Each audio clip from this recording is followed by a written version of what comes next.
मेरा नाम रियाज शेख है। क्या बताएंगे? एक बच्ची स्कूल के लिए जा रही थी तो उसको थोड़ा सा मार लग गया। क्या वो बच्ची को हॉस्पिटल में लेके गए हैं, क्या समझे, अभी ठीक है। मतलब ये मुनीर मौलवी बिल्डिंग है, क्या समझे। और उसके बावजूद यहाँ पर जो इन्हीं मतलब ये बिल्डिंग का जो एक थोड़ा सा हिस्सा जो पर्दी गिरी है, क्या समझे, उसके मसले के ऊपर ये नहीं बात निकली है कि भाई ये बिल्डिंग को धोखादायक बताया जा रहा है, समझे। तो हम बोले कि चलो भाई धोखादायक है, ठीक है, लेकिन KDMC के ऑफिसर लोग बोलते कि जल्दी तुम यहाँ पे अभी के अभी खाली करो। तो इस बारिश पानी के दिनों में अपने बाल बच्चों को लेकर बीमार सीमार घरों में लोग हैं, बूढ़े ज़ईफ़ है, तो इनको लेकर कहाँ जाएगा कोई इंसान। यहाँ किसी की कोई तो रिलेटिव भी नहीं है दूर दूर तक, क्या समझे, तो वो कहाँ जाएंगे। तो हमने उनसे यही इल्तिजा की है कि आप लोग हमारे को यहाँ से शिफ्टिंग करो पहले, उसके बाद हम खाली करके देते। हम आपकी बात से इनकार नहीं कर रहे, ना आपके अगेंस्ट जा रहे। हम ये चाहते हैं कि हम लोगों को आप खुशी खुशी यहाँ से बोलो तो हम वहाँ पे जाने की शिफ्टिंग करो। अब उन्होंने कहा है कि 10 रोज़ का हमको ये बोले कि 10 रोज़ का वक्त लिए कि भाई हम लोग वहाँ पर जो खिड़की दरवाजे और जो कुछ भी मतलब टूटा फूटा है हम उसको रिपेयर करेंगे पूरी तरीके से।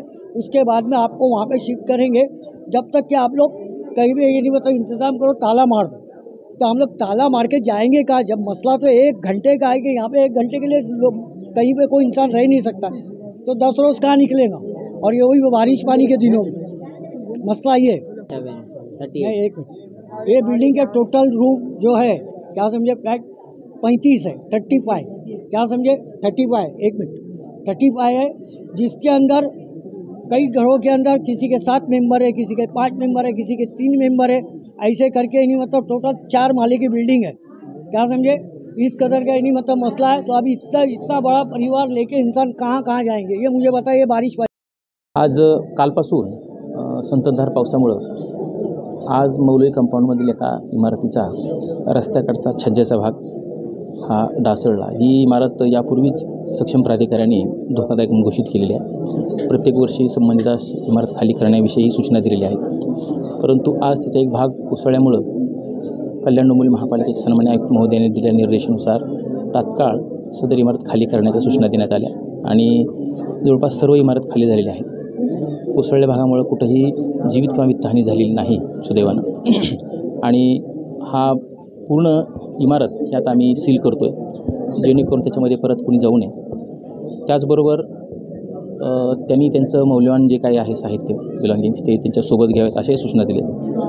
आणि ह्या इमारत दोन्ही मोकळ्या केल्यानंतर या संबंधित जे इथून विस्थापित केले जाणार आहेत त्यांचंही योग्य प्रकारे या काही तात्पुरत्या काळासाठी पुनर्वसन करणं गरजेचं आहे। त्यानंतर ते पुनर्वसन केलं जाईल आणि मग तोपर्यंत दरम्यानच्या काळात इमारत निष्कासन करण्याची कारवाई आम्ही सुरू करतो। ही 6 माळ्याची इमारत आहे, पूर्णतः अनधिकृत इमारत आहे आणि याच्यामध्ये जवळपास 36 घरं आहेत। त्याची काही घरं कदाचित बंद असतील, परंतु या सर्व जी 36 घरं आहेत ही पूर्णही मोकळी केलेली आहेत। याचा कुठलाही प्रकार झाला नाही, सुदैवानं कुठलीही जीवित किंवा वित्तहानी झाली नाही। ही लक्षात आल्यानंतरच आम्ही तात्काळ याच्यामध्ये कारवाई करून संबंधिताला एक प्रिकॉशनरी मेजर म्हणून खबरदारीचा उपाय म्हणून आम्ही सगळी खाली केलेली आहे। कोणार्क, अपना शहर अपनी बातें।